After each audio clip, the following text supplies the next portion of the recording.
emotions. This is not the first time that Anna has been left at the side of the road. Selling used cars, you never know. We're finally able to pull into a parking lot. Not the first time that Anna has been left at the side of the road. Selling used cars, you never know. We're finally able to pull into a parking lot, and Josh got a ride with a police officer to the car lot to pick up the tow truck. I'm sure the doctor can wait a little bit, maybe. I don't know. You can't keep a doctor waiting. But the past 2 weeks, I need to get 2 ovals because I can't swallow right now with morning sickness. She's like the master at swallowing, but as soon as she's been going through the morning sickness, she cannot do it at all.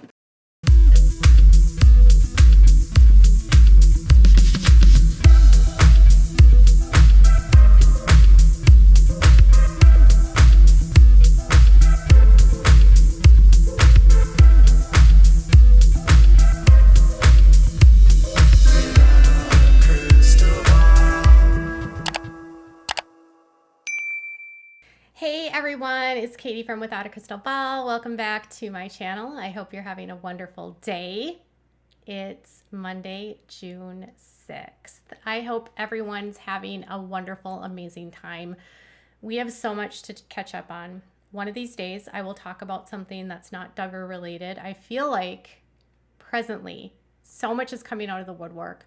Everyone has something to say, and it would be remiss of me not to talk about those of the people that are sending tips to my email at tips@withoutacrystalball.com, or those that are out publicly giving interviews talking about their thoughts and feelings about Josh Duggar's situation. So let's talk about Deanna and Amy Duggar. So Deanna and Amy Duggar, they are Jim Bob's sister, Deanna, and niece, Amy. Both women appeared on the series 19 Kids and Counting sporadically, and I think they were on a couple episodes of Counting On. Deanna obviously is the only sibling of Jim Bob Duggar, and she is his older sister. So Deanna's only daughter is Amy, and Amy was more prominently featured on the series, and that was before Josh's Everything came out in 2015. She sort of backed away from the show at that point, and apparently she was roped into an NDA, which we've talked to you about in the past, where she was not able to speak out, and now it seems like Amy is got nothing, no worries. She's gonna break that NDA. I don't think that they could even have an NDA at this point, because if she had an NDA, I would have assumed it would have been with the network.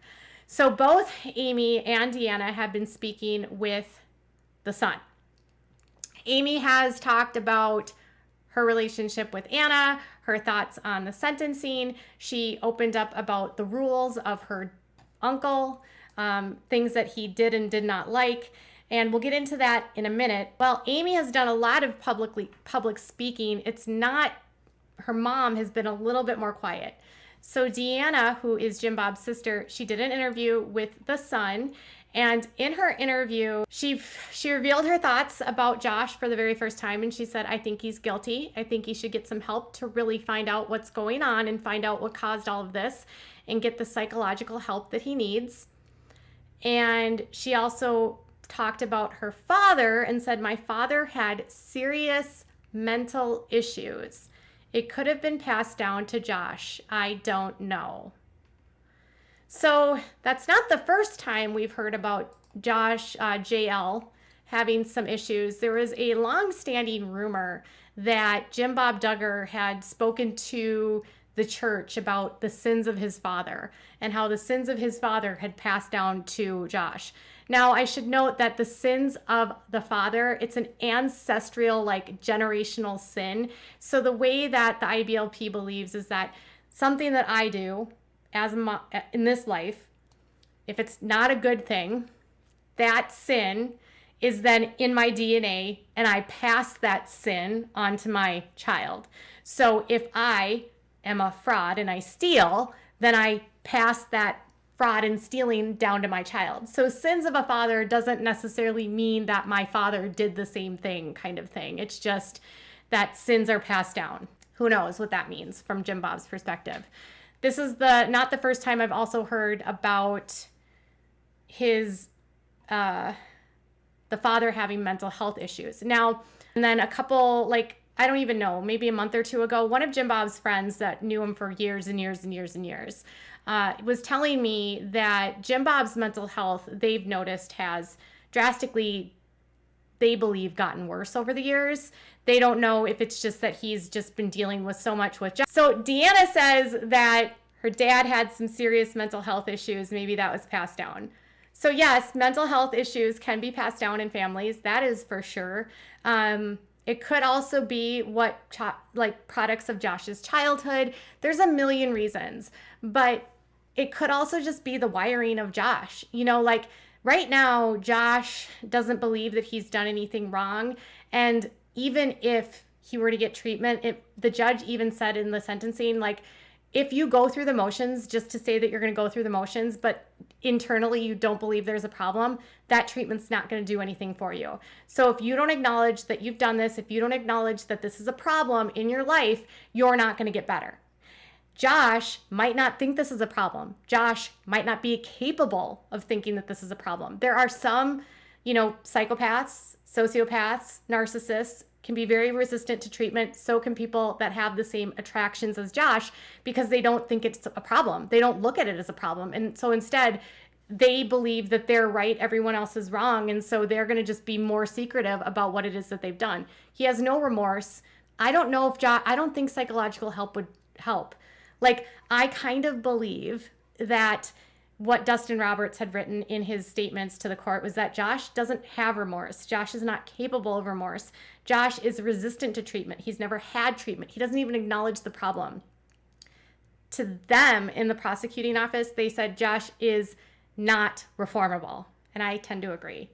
While I'd hope that he gets help, I don't know that it'll do any good. Anyways, moving on. This is what she said about how she found out about it and everything that she's found out about Josh.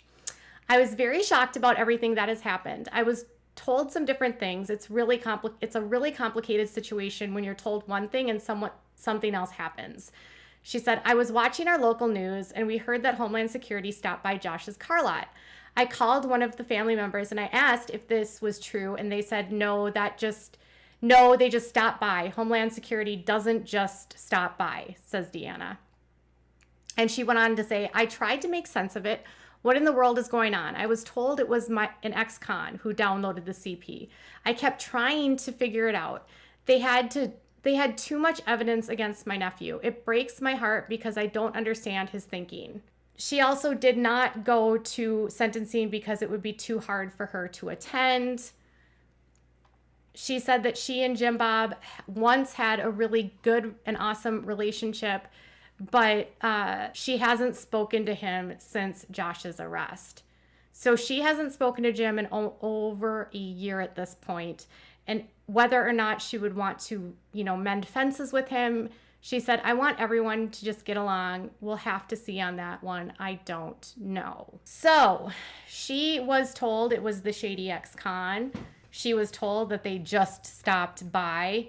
And it sounds like it was very downplayed. Jim Bob would tell her one thing, she would see something else on the TV that said another. And, the one thing I've heard from a lot of people, not just from this interview with Deanna, but other people I've talked to, is that the same things happened to them. So friends have said, we had no clue what was going on. He wasn't telling anyone anything. So for instance, there was this huge issue at church, Lighthouse Baptist Church, the church that he attended, Jim Bob, with his family at Paul Caldwell's church with the Forsyths as well. While this was going on, the pandemic hit and Jim Bob was getting really frustrated about Paul Caldwell holding services. Jim Bob was very evasive with people and would not tell people why he was so worried about them holding services, but he did not want them to get in trouble. So he was trying to encourage Paul not to have any Sunday services because he didn't want a spotlight on the church as though they're defying the orders from the governor. The truth is that Jim Bob, I was told by sources, didn't really care about the pandemic, wasn't super concerned about COVID, but was more, he he didn't want the feds to see that he would defy rules set by the governor for the pandemic because of Josh's investigation. The problem is he wasn't telling people about the investigation at the time. So for someone like Paul, who was totally against any of these precautions, and I'm not getting into a debate about what Paul thought about COVID and what he didn't think about COVID, but for Paul, who didn't agree with the governor's recommendations, he didn't understand Jim Bob's whole position, and it created a huge fight between them. Now, had Jim Bob maybe told him about what was going on with Josh, maybe that would have changed things, maybe not. But it wasn't the only time Jim Bob wasn't telling people about it. Other friends that were a part of the church told me that they didn't find out about it until people around them started getting questioned. So they knew that the investigation was happening. The Duggars weren't talking about it, but quietly, friends of Josh's were being investigated and being questioned. So the news of the investigation and what was happening with Josh was not known because of Josh and the Duggars, but because of what HSI was doing. So as the federal government is asking people questions, those friends start talking, they all sort of talk together, rumors start to go around. So a lot of people knew that this was happening, but it was because of HSI investigating, not because of what the Duggars said. And then the Duggars were apparently pretending like nothing was happening. Obviously, when you're under an investigation, you can't or you shouldn't be speaking about it. So that's another aspect of it. They don't want to get in, they don't want to harm the investigation, and anything that they say to people can be used against them. So there's that aspect as well. But long story short, Deanna's experience is not unique. It's sad. It's really sad that she's been placed in a position where, you know, she has been alienated now from the family because of it. She sounds like it's going to be hard for her to trust her brother, that he lied to her about the situation, which apparently she seems like she's been deceived, and that she believes that Josh is guilty despite what the Duggars are trying to portray out in the media. Now, Amy's been extremely vocal about how she feels. One thing she said in one of her recent interviews with The Sun is that during the time that she exited the show, she was apparently approached by Dancing with the Stars and asked to do Dancing with the Stars, but Jim Bob would not allow it. So apparently Jim Bob said no to Amy going on Dancing with the Stars because it was not in line with the brand. And if you remember, she then went on to Marriage Boot Camp. Ouch. So it was okay for Amy to go on Marriage Boot Camp and air out all of her personal drama, but it was not okay for Amy to dance. Priorities. So Marriage Boot Camp, if you know anything about it, gets really to the heart of marriages and a lot of the drama that happens in couples' lives. While it's an interesting show, it's also putting out some of your biggest, darkest secrets. So for Jim Bob, apparently doesn't care about her potentially putting out embarrassing things about her life, as long as she's not dancing. That almost seems like, in a way, like a way to kind of humiliate her. Do you understand where I'm going with that? Like, well, you're not going to go on the show, but I will let you go over here where you're going to air your dirty secrets and look even worse than us. Like, it's all an image game for Jim Bob, in my opinion. So as Amy and Deanna move forward in their lives, I wish them healing, and I hope they can find a way to move on. And it's really sad that this is what's happened in this family, although I'm not surprised. And it's, you know, I don't know how you would recover from that, but family is family, and people forgive all the time. If you were Deanna, would you forgive your brother after everything that's happened, or would you just cut your losses and move on? Tell me what your thoughts are in the comments below. Bye, guys.